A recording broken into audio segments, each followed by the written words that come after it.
This conference will now be recorded. Good morning, everybody. Happy Preservation Month, and welcome to another installment of Preservation Conversation. We are so glad to have you with us again for what is now our 6th episode. And we hope that everybody is having a very good May and it's off to a great start. Before we begin, I will just ask everybody, please mute your phone. We do seem to be having an issue where there is one person I'm not able to mute. I don't want to have to. The background noise is going to make hearing the conversation very, very difficult. So if you could please mute your phone. If you're having problems muting your phone, we ask that you please exit and then try to come back in. But as this the presentation is being recorded, we want to make this as clear as possible for everybody to hear. So, so thank you again for thinking of everybody, and please mute your phone. So welcome again to Preservation Conversations. As you all know, if you've been with us throughout the course of April and or watching on YouTube, Preservation Massachusetts has created this little format to just positively connect, communicate, and share among the preservation community. And we've had a bunch of really great conversations so far throughout March. And we're kicking off Preservation Month on a particularly high note, since we're celebrating Preservation Month slightly differently this year. Preservation Massachusetts is usually in the midst of putting on our big annual awards dinner on this very day. So we've decided to set up a really great schedule of inviting preservation partners from all over the state to join us and talk about different aspects of historic preservation. So today we are kicking off Preservation Month Preservation Conversations with a discussion about how to move challenging or stuck projects forward. And we're so very delighted and thankful to have with us special guest speakers from the Architectural Heritage Foundation. We are joined online with Sean McDonald, who is the president, Kara Anderson, who is the senior project manager and director of historic preservation, Meg Steer, who is a project manager, and Annie Davis, who is the communication director. And as always, we have the Preservation Mass staff on, including our circuit riders and Chris Skelly from the Massachusetts Historical Commission. So, I am just about ready to turn everything over to the folks at AHF, but just wanted to say once again, thank you everybody for joining us. Sean, Kara, Meg, and Annie. Preservation Massachusetts has a very long history with Architectural Heritage Foundation. They are one of the reasons that Preservation Massachusetts, formerly Historic Massachusetts, even exists. And we shared office space with them for many years in Boston's Old City Hall, and we are so delighted to have them with us and sharing of their expertise and telling us a little bit about what they do. So I'm going to hand it over. Sean, Kara, Meg, Annie, whenever you need a slide change, just let me know and I will advance to the next slide. So take it away.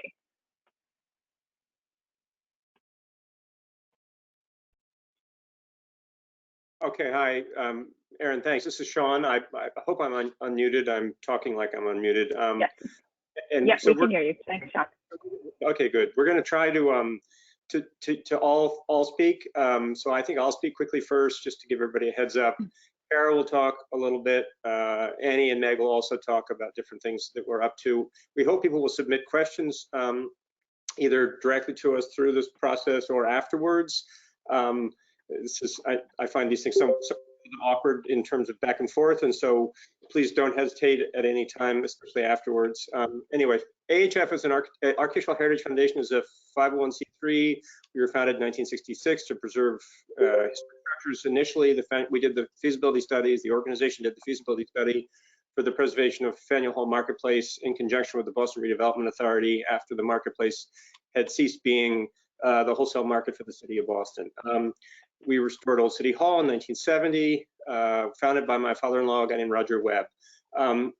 So currently we're focused on preservation projects, largely in Massachusetts, and we're committed to trying to we've come up with this way of talking about what we're doing, which is to unstick stuck projects. And I think today we're going to try to talk a little bit about unsticking stuck projects, as well as what to do during a pandemic with respect to trying to continue to move projects forward. We're trying not to stand still, and I hope others are trying not to stand still and continue to advance our projects. So part of our recent process has been to understand why preservation projects get stuck, and then how can we more effectively try to move them forward.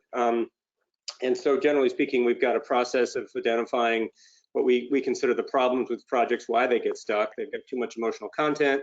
They're technically complicated, economically flawed, politically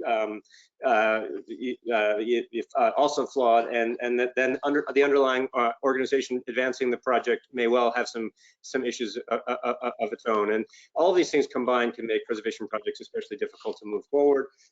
Our effort has been to really try to break those pieces apart and look at each one of them and then try to solve each one of them. On top of that, one thing that we discovered in talking to people, this in particular came about as a consequence of a conversation with Mass Development, and they said that they're finding that there's this fatigue within their communities for feasibility studies. People have stacks of them on their shelves, and that the last thing you want to do is another feasibility study just to remind people that you can do one, but it's not going to actually move the project forward. So anyway, that's kind of what we do and how we're trying to approach the problems that we see related to preservation. And I think we'll go to the next slide, Erin, if that's okay. And so, is Annie there? Annie, was I going to do this slide? Yeah, Were you going to do this slide? Yes, I'm here. You want to do this? Sure. You can do. Why don't you do it, Annie? Okay. Hi, everyone. I'm Annie Davis. I'm the Communications Director for Architectural Heritage Foundation. And in thinking about the process by which we're often able to get projects moving, it occurred to us that there are four distinct stages. And the first one is to just it seems kind of obvious, but it is incredibly important to make sure that you have and also read through all the information regarding your building. And this can be documents dating back decades. We have found that a lot of the time projects are hindered by information gaps. Some people say that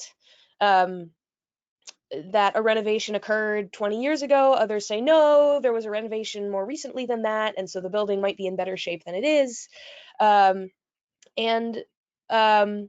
We just find that it can be very useful to make sure that all the relevant documents are in one place, are easily accessible, and that you actually read through them, and it can be quite dry and laborious. And to just make sure that you're as familiar with your building as possible. The next thing that is absolutely crucial is building consensus around the property. It's really important to have a good relationship with anyone who could potentially help or hinder your project. And this can include preservation organizations or fundraising organizations who might be collaborating on trying to save a building. This can include a board of selectmen or people at City Hall. It can include potential businesses who might be interested in, at some point, playing a role in the building's future. Sometimes it can seem initially as if everyone is on the same page about what the building needs or about what the community wants for the building. But in fact, we found that it can take several meetings of getting everyone in the same room together, talking to each other face to face, in order to start to build consensus and trust, and also a vision around the building. We find that the next stage in moving projects forward is to build relationships with people locally, regionally, with businesses, with institutions, whether they're nonprofit or governmental, or economic development agencies, and also with decision makers. Because a lot of the time with preservation projects, the expense of a project can often be overcome once you have some sort of strategic partner who notices your building, realizes, oh, this could be a good location for a project that I want to accomplish. And you never know where that strategic partner might come from. You never know what ideas are out there. And so the wider you can cast your relationship net, the better. And once you have potentially a strategic partner who comes in, or some sort of concrete feasible vision for the building, that's when you can start to create change and to reposition the building for success. And that's when you want to start raising the visibility of your project, to cast an even wider net, and to let the world know what you're doing, through social media, through blogging, through websites, through meetings. So that's our process for projects in general. Obviously, the world is a very different place than it was a couple months ago, at least here in Massachusetts. So if we can advance to the next slide.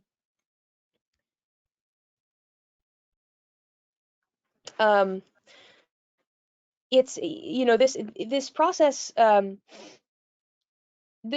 applies very well to projects when the world is functioning normally.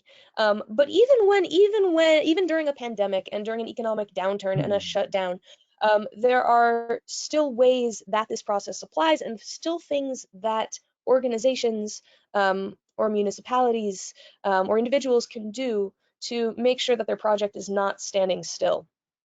And first and foremost is that visibility aspect. Tell your story and get that story out there.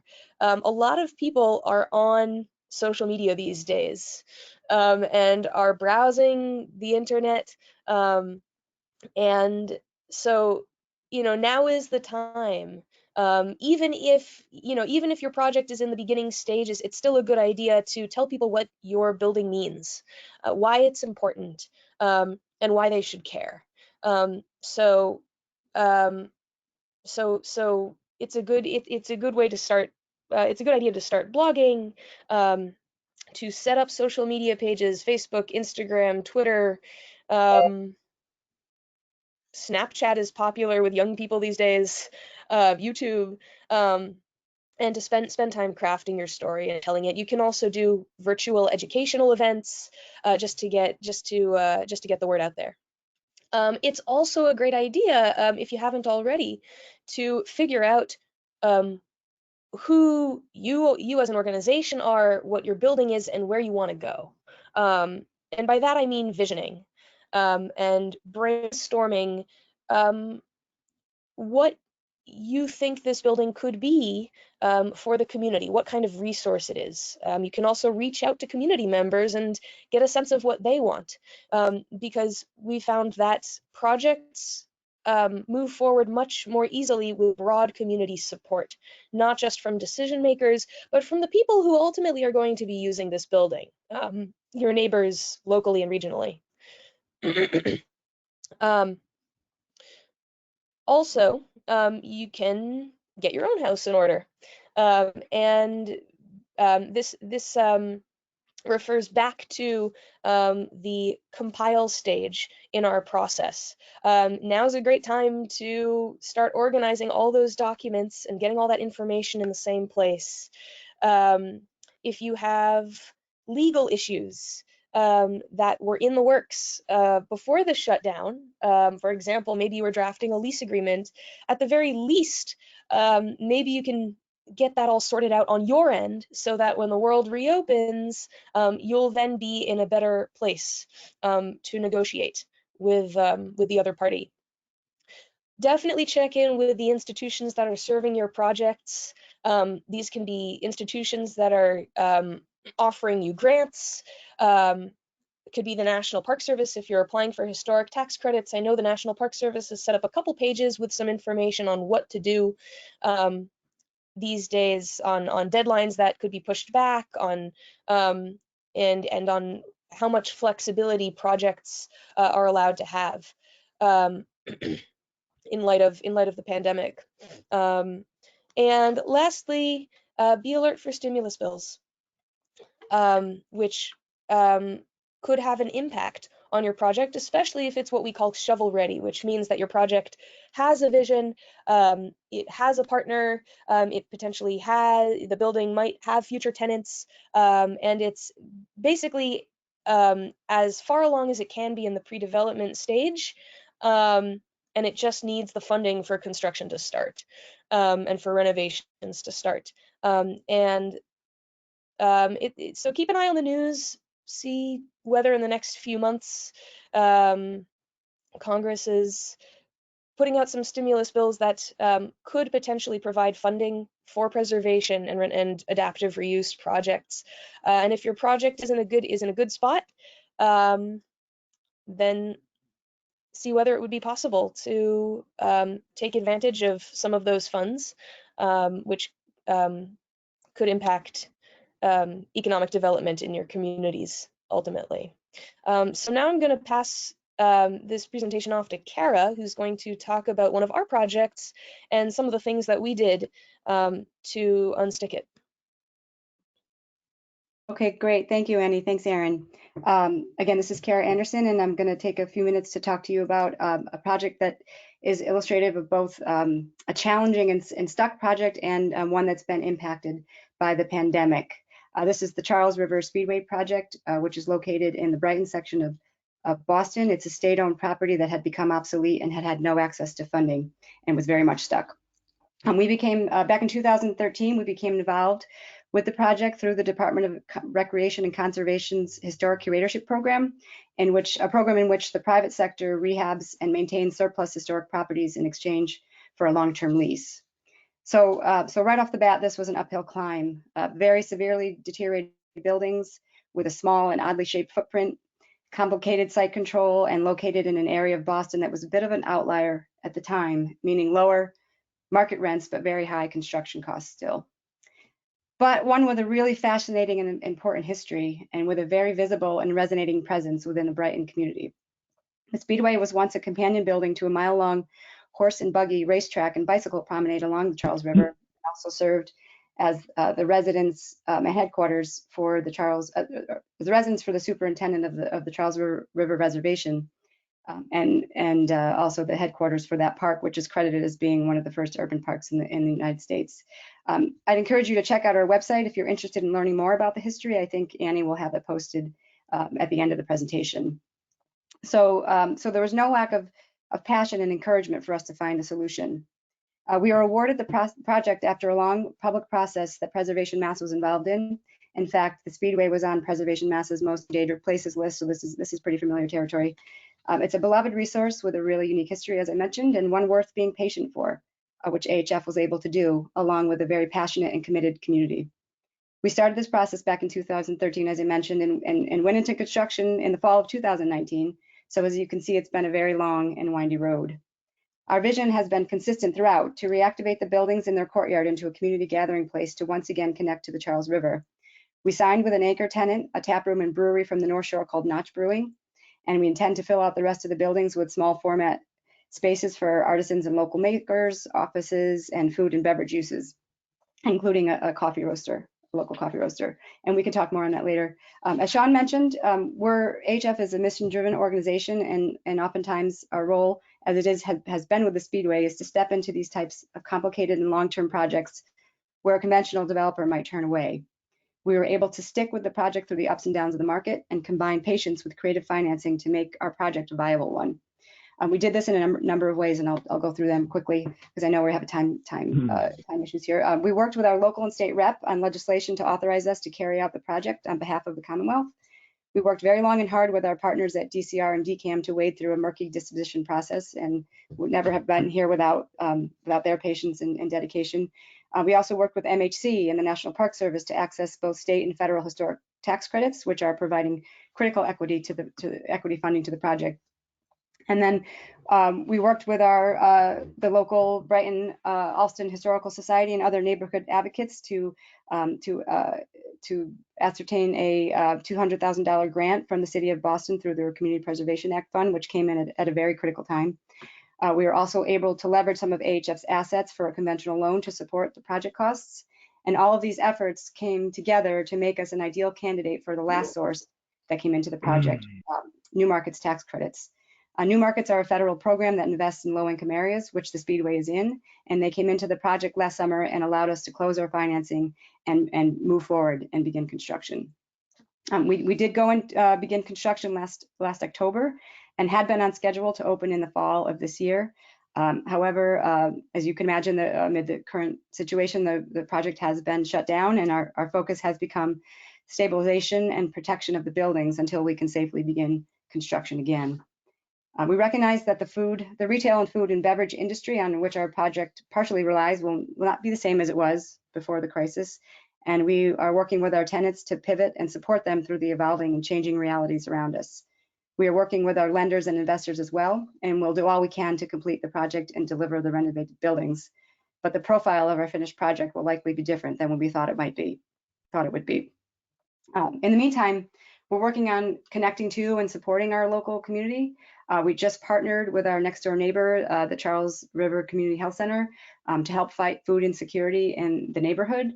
And we're using social media and blogs and other channels and general outreach to support that effort. And also we're reaching out and supporting our local restaurants and shops through an Instagram program that we're encouraging our followers to be part of. So that's where we are today. That's a summary of this once stuck project that's in a holding pattern. And someday soon, we hope we can invite you all to gather at this really special place. So I think now I turn it over to Meg to talk a little bit about a project in another part of the state. Hi, this is Meg Steer.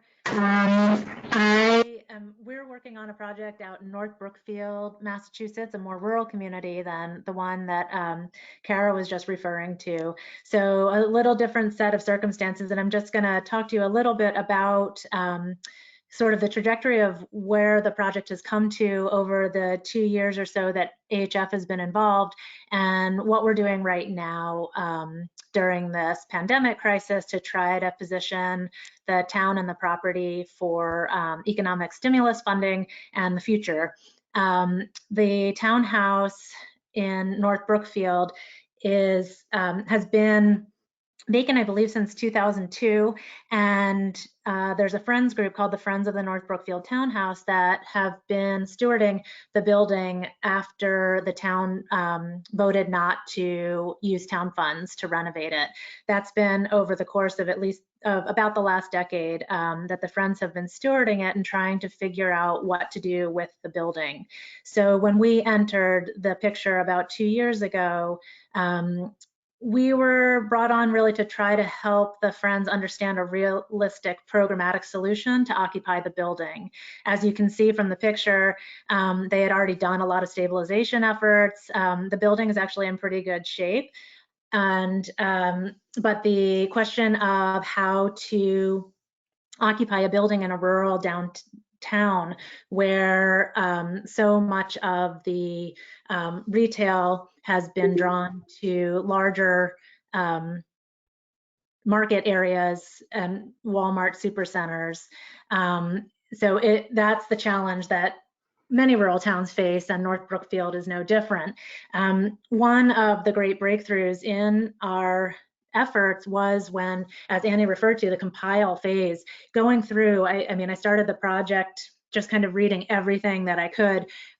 They had already done so much work. There were market studies, the town had a master plan, an open space plan, a priority development plan from the Central Mass Regional Planning Commission. And as Sean noted, we just felt after a while, do these people really need another plan that seems to just end up sitting on a shelf, as is the case with so many of these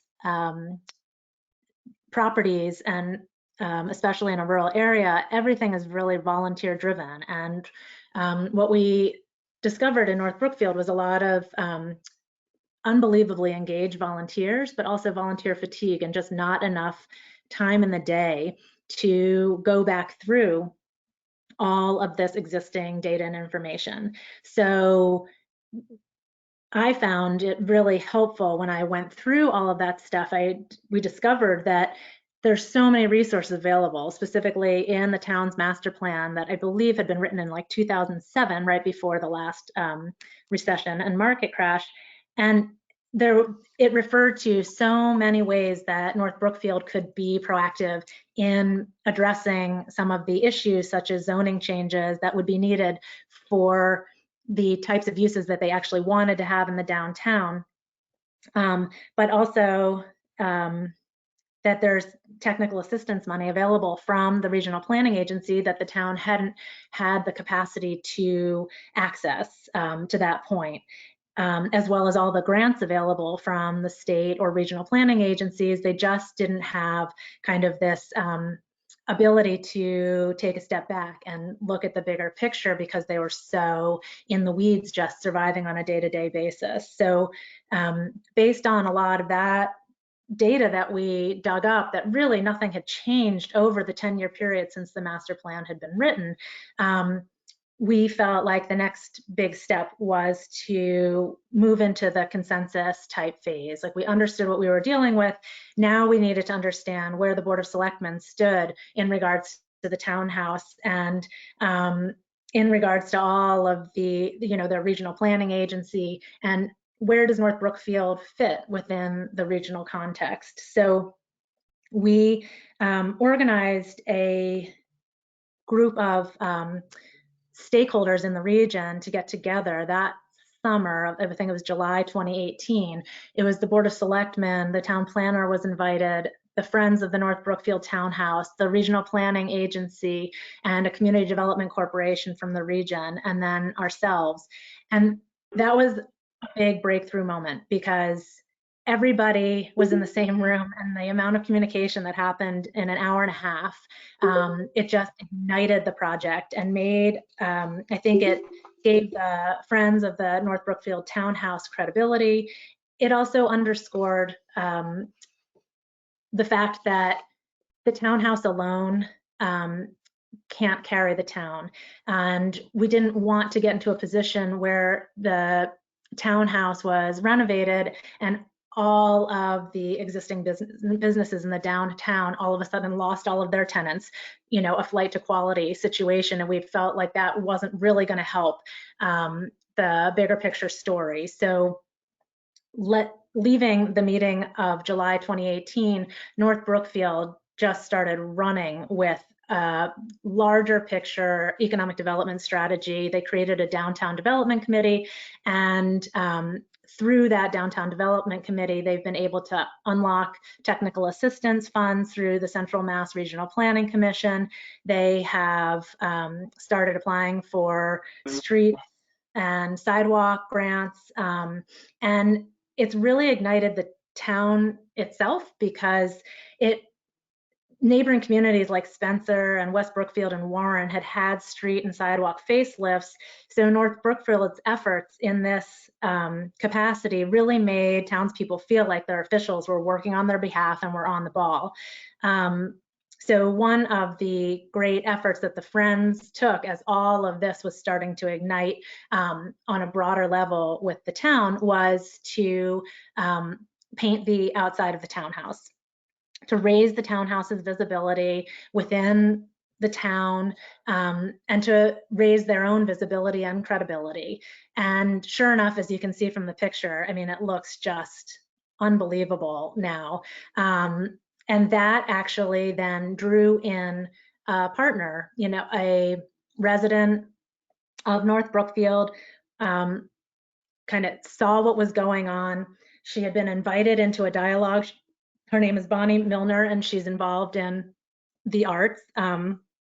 She has a recording studio there in North Brookfield, and Jim Buzzell, the president of the Friends of the North Brookfield Townhouse, had reached out to Bonnie to ask. The second floor of the townhouse is a great hall, and he wanted her and her husband's insight on what they thought that space could be used for.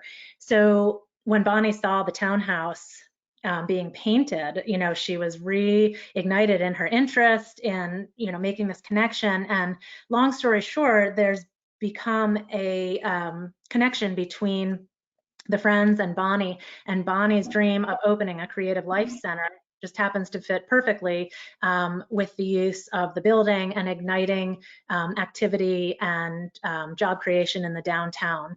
So that was how the Friends came to their programmatic solution for the building. And now, of course, they had started a capital campaign. They were granted MCC funding to do a theater feasibility study for the second floor for the Great Hall. And now, of course, with the world having changed slightly, they are trying to keep the momentum going. They are currently figuring out interim programming options for the Creative Life Center to try to get that up and running, even if it ends up being virtually, as well as how to use the first floor of the townhouse, maybe just to get it open, just to start when it's safe, to welcome people into that space and to rejuvenate some activity in the downtown. They have an application pending with the USDA Rural Development grant program to pay for staffing and consulting that they'll hear about soon. And the other major thing that they've been doing over this quiet period is actively pursuing connections with politicians. So they'll be well positioned for any economic recovery and stimulus money that might be coming down the pipe in the future. We wanted to make sure that everybody on the political level knows what the project is, knows what North Brookfield's all about, and understands what an incredibly devoted and capable group of volunteers are working on behalf of this building and the town. And finally, one big part of what we wanted to mention today was that as part of kind of this forward-looking, what does the future hold? We can't be certain, but we know that sitting still and just letting it come to us is probably not going to be so helpful. We've been trying to be proactive, and so AHF is planning to apply for the Paul Grant National Park Service grant as a future source of funding for rural communities. Aaron, you could advance to the next slide, and Kara and I will talk a little bit about that. But we particularly, this was brought to our attention because North Brookfield is a perfect fit for it in so many ways.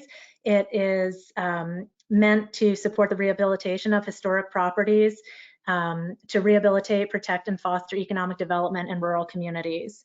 And it's a 3-year program with a grant range from $250,000 to $750,000. At this stage, Architectural Heritage Foundation is looking to identify projects who could be eligible for a competitive grant process as sub-grantees to us if we were awarded money. And so that is one pursuit that we are actively seeking right now.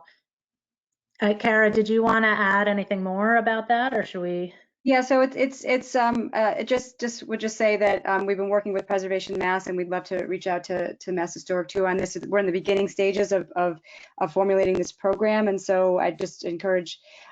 We're planning to continue to work with those groups to try and get the word out and to understand and ascertain, what the needs are out there and how we could fit projects into this program. So more on that to come, for sure. And I think that's it for our formal presentation. Aaron, you could advance the slide if you wanted. These are some ways you can follow what we're up to. And if anybody has any questions, I know one came in at least in the chat, please feel free to ask. I'll turn it back over to Aaron. Great. Sean, Kara, Annie, Meg, thank you so very much. That the information, what you guys that you shared is hugely helpful. But also, your presence of AHF, for those of you who don't know, was founded in 1966, and really has been when it was founded by Roger Webb, really was one of the first in the country to look at adaptively reusing historic buildings as a means to, looking at historic buildings as adaptive reuse models, one of the first in the country. So thank you so very much for your leadership over all of these years and your support of preservation across Massachusetts. And we were really excited to talk with Kara and Meg about the Paul Bruner Revitalization Grant last week, and we're looking forward to helping in any way we can. And I just want to thank you for what you, the examples that you showed. They actually touch on a lot of what we've been talking about over the past couple of weeks. Looking at preservation as not just one thing, but preservation as part of a larger picture, and having it be really catalytic. And the North Brookfield project, which is very near and dear to Preservation Massachusetts' heart, especially that of Jim Igo. It really shows that. And we know that preservation is a very long and winding road, and it can be very difficult for local volunteers to keep their energy up. But I think you've shared some really inspiring stories and methods on how to keep projects moving. So we did get a question, and I hope we can get some others, or we'll try to have some more conversations with the folks from AHS. But the question that came in was, we have a preservation project that is about 90% ready to go. How do you think this pandemic will impact new market tax credits and large grant funders for 2020? We are anticipating a large child care grant as well as new markets this year to wrap up our capital campaign and begin construction. So from the development perspective and the developer and investor side of things, Sean, Kara, Meg, Annie, what do you guys have any sense as to the impact? Have you heard anything about impacts to things like new markets? I know Jim can talk afterwards about some things that we're seeing on the federal side with regards to historic tax credit, but do you guys have any insight or have you heard anything about how this is going to impact things like new markets? This is Sean. No, we haven't. We wondered if the program would receive additional funding, primarily because the program has an infrastructure that kind of the underlying application and process is sufficiently complicated and is meant to be impactful of underserved communities, that it's a pretty easy place to put money that could be both helpful and flow in a fairly straightforward fashion. But I haven't seen any effort to add additional funding. The process has been very competitive and very lengthy to date. And actually the grants have become considerably smaller than they initially, the new markets tax credit grants have become considerably smaller than they were when the program was first rolled out 25 years ago. No, I don't have any insight.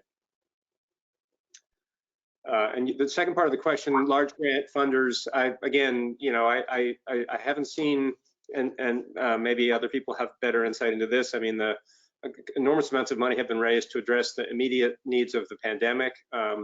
And I don't know if that's impacted other, kind of funders, where people are putting their money. I would have assumed it had, but I haven't seen any data one way or the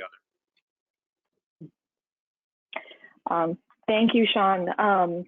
Just last week, Preservation Massachusetts was working with our partners at the National Trust for Historic Preservation, Preservation Action, the National Trust Tax Credit Investment Corporation, and the National Main Street Center, in signing on to a letter that was sent to congressional leadership that was asking them to consider some preservation legislation, in future economic relief bills addressed to that were going to be geared to jumpstarting the economy. As you said, Sean, a lot of the funds that have been raised have really been immediately looking at the health crisis and addressing the impact to businesses across the country. But when we were in Washington, D.C. in March, just before everything shut down, we were talking about legislation that would have some benefits to the federal historic tax credit. There were also some requests for increases for the historic preservation fund. Those funds directly flow to the state SHPO's offices, the state TIPOs, and also increases to preservation funding and grant programs like the Paul Brun Rural Revitalization Grant Program and other programs at the national level, because we all know here, and as we just discussed, preservation is very catalytic and it can have wide-reaching economic impact. So there was discussion about trying to not only pass what is called the Historic Tax Credit Growth and Opportunity Act, but also asking Congress to consider a slight an increase to the program. Apparently, after Hurricane Katrina in 2005, and after I believe there were some natural disasters around 2011, 2012 in the Midwest, the federal historic tax credit limit was actually raised in 2005 from 20 to 26% to really try to jumpstart some sort of economic growth. So we know Congress and and even our state legislators here are really focused on addressing the immediate needs, but as they look forward to try and rebuild the economy, how can preservation play a role with that? And these programs that we've talked about, like new markets and like historic tax credits. And I know there were also some other funding sources in there talking about increases to the National Endowments for the Arts, National Endowments for the Humanities. So I think preservationists, we have an opportunity, and I think kind of taking what AHF said, don't sit back, try to keep active and keep moving forward even during challenging times is really important. So, okay. Another question, kind of a follow-up. Do you think, in your opinion, is it appropriate or necessary or helpful to reach out to philanthropic foundations during this time to reconfirm their future commitments that they've made for our project? I feel like they're focusing a little more on emergency related funding right now, but our board is concerned that they may not end up having what their funds have been committed for 2020 or going elsewhere. Anybody feel free to jump in, but I don't know if I think one of the things that we've talked about, and certainly AHF covered it. I think communication, talking to the people. Kara spoke a lot about AHF reaching out and working with their investors and their future tenants, and just having that communication. We're all kind of in the same boat here, so I don't think it necessarily would be a bad idea if you did have a foundation that had either already committed to your project or was very interested in possibly committing to your project. It might not be a bad idea just to reach out and let them know where your project stands, even though everything has kind of ground to a halt right now, but just to talk to them, because they may have questions too about where your project is going. So having an open line of communication with any sort of investor, any funder, anybody involved with your project, I think is really essential and really, really critical. Anybody on the call, anybody else, AHF or Jim or Stacia or Chris have any, thoughts, anything else they want to add to this? I think Erin's 100% right. You should do everything you can to stay in touch, not to be pesky, but just to keep your relationship intact. Very important. Great, thanks. Okay, another question. Would historic commissions apply for the Paul Brun grant through AHF? How far along does the historic project have to be? Kara, Meg, do you want to, I know you guys are still working through some of the details, but. Right. So, right, this is Kara Anderson. Yes, so it's a good question. So the way the program is set up is that AHF would be the actual applicant to the Park Service, and then we would have run a competitive process where historic commissions or folks out there with historic preservation projects would apply to us for a sub grant. So yes, the historic commission with a project would apply for the funding through us.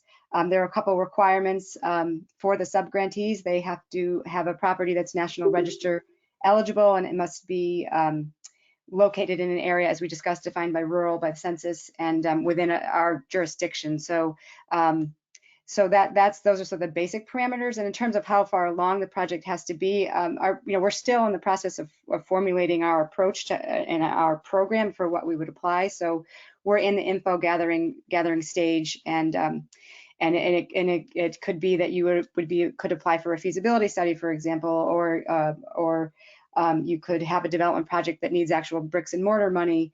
We've seen other projects out there that have using this program, using funds for Main Street facade improvements or energy efficiency in historic buildings. So it's a pretty open-ended thing at the moment that we're going to be refining as we go along. So please, Diane, feel free to contact me. I'll be the main point of contact, and we can talk about your project and what you're dealing with. Thanks, Kara. And when we post our, this on YouTube and also on our website, we'll be sure to include the link to AHF's website also. And I can actually go back to, yeah, there we go. There's AHF's telephone number and their website. And their website has a lot of really helpful information and more information on the case studies that they shared with the Speedway and also with North Brookfield Townhouse. So does anyone else have any other questions? We have a lot of preservation expertise on the call this morning. And like I said, we also have the PM team and Chris Skelly with us. So if you had a question that was off topic, we're still here. Hey, Aaron. Yes. Aaron, yes. It's Jim. Yep. Hi. Hi. And I'm wondering if you don't have any other questions in your chat box, I wondered if AHF would talk a little bit more about another project that they've been working on in Worcester. And I'm not sure in what detail or what depth, but certainly a project that's been very stuck and very important to the city of Worcester. And I wondered, Sean, Kara, Meg, whether that's something, whether you'd share at least a little bit of information, for a more mid-sized city project that has been stalled for a very long period of time. And I know it's a project that you've been working on. Oh, sure, Jim, this is Sean. The project's called the Worcester War Memorial Auditorium, or the Worcester Aud. It's a building that was put up in early 1930s to memorialize the war dead from the First World War. WPA project. It includes a large auditorium that was home to Holy Cross basketball games, high school graduations, and rock and roll concerts forever until it was shut down in the late 90s for public venues, and then they had a juvenile court in the basement through mid 2000s. We've been working with the city to try to figure out a path forward for the building. It continues to be a puzzle, Jim, to tell you the truth. And we remain optimistic that we can figure something out, but it's a real struggle. The city of Worcester has turned itself around. Those of you that are familiar with Worcester will know what I say is true. And it's not just that the Pawtucket Red Sox are moving into Worcester and are going to become the Woo Sox. There's a momentum in the city that is palpable, and our hope with this building is that it can capture some of that momentum and some of what makes Worcester special and unique, and reactivate this building. It's not going to happen without both private sector money and some public resources, and finding the public resources, be they tax credits through a competitive process or other sources of funding. Public funding is still kind of a puzzle, but we're working actively to try to come up with a solution, to be honest with you.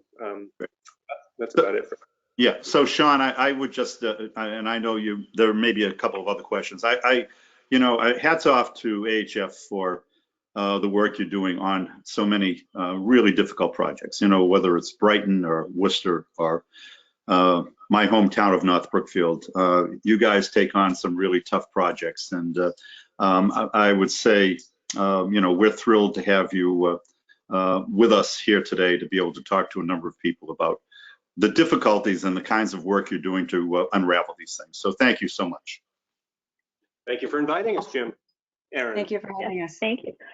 Thank you. Yes, we have another question. It's from Diane. So this may be just a follow up with Kara. When Diane, when you reach out to Kara, can AHF work on multiple projects with the same historic commission? I don't know if that's something that's meant to be, that's going to come out in the details, but there's another question, which I think would be interesting. This is actually from Chris Kelly. Can AHF give some examples of how the building code impacted the ability to adaptively reuse a property and how things were resolved? This is Kara. I can thank you, Chris, for that question. I can cite an example from our Speedway project, which is I know those buildings you're very familiar with. They're tricky. They're basically, the Speedway is made up of 6 contiguous buildings. They all share a roof, and they're centered around a courtyard. They're residential in scale, but they were very different in what they were used for. We have some garages. We have some former horse stables. We have a cow barn. We have a residence. We have a cow barn that was, or a horse stable that was converted into a police station. So there's been some tricky things that we've encountered. One specific example is along the east shed along Western Ave. We're converting. The intention is to convert the sheds into small retail bays for artisans and makers. And the idea of and combining these uses with public restrooms and access to restrooms has been challenging, and we have proposed 2 locations of public restrooms, but there's an issue of having covered access to public restrooms, so that the retail bays would have to, the code did not allow us to have these retail bays have to cross the courtyard to get to a restroom. So we ended up having to go to the Mass Plumbing Board to get a variance to address that situation. So we were able to come up with a compromise solution in that we converted a small mechanical room into a restroom that would be used by these small bays, and not to the public, but allow these people, the people that are occupying those bays, to use this one restroom. It did require us to move some of the systems and intended uses in that room, but we were able to accommodate it elsewhere. So those are those types of things. We work with our design and team and our consultants. We rely on their expertise and try and come up with solutions and guide us through the different processes to get these tricky things, solutions to these tricky things.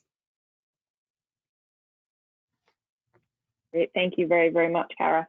Do we have any other questions out there? Any other questions? Aaron, if you don't have any, again, this is Jim. You might want to give a heads up as to some of the upcoming programs you have too, because you've been working hard, putting a lot of additional Wednesday pop-ups in place. Yes. Well, one of the things we want, thank you, Jim. One of the things we had wanted to do, and for May, was to really kind of, we've had a lot of really great conversation over the past month, really relying heavily on our wonderful circuit riders and Chris from MHC talking about different topics, but expanding it to have preservation partners like AHF who can come on and share with their experience and tell us a little bit more about who they are and what they do.